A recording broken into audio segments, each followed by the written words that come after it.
Ngayon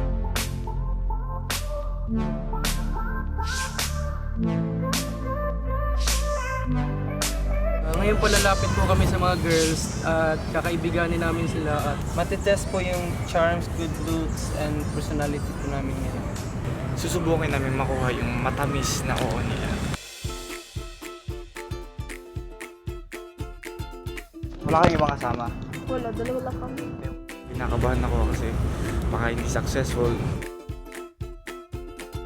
So kung tatanungin ko kayo, nasagutin niyo ba ako? Dapat maligawan ba yung buong angkat ko? Pinakamalayong kapamilya mo, liligawan ko yun para sa'yo. So yun, sasagutin mo na ako pag ganun. Oo naman. Medyo masarap sa pakiramdam. Tsaka medyo nakakapus ng confidence na kaya ko palang gawin yung mga ganong bagay na hindi ko inaasang kaya ko. Tingnan po natin kung makukuha ko po yung yes nila. Pero pwede niyo po ba ako samahan? Papuntang walang hanggan. Sige, tara. Happy naman po kasi pumayag silang tatlo. Apat pala. Kung liligawan ko po ba kayong tatlo, sasagutin niyo po ba ako? Bakit po? Yung isa lang. Oh, sige. Ikaw muna. Babaero ka? Hindi. Ang ligaw style ko po talaga dinadaan ko sa kulit. Gusto ko nag-e-enjoy.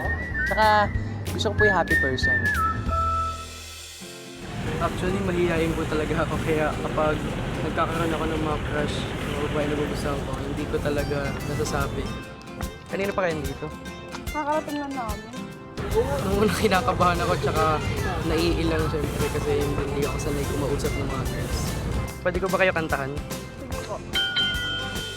Make you smile whenever you say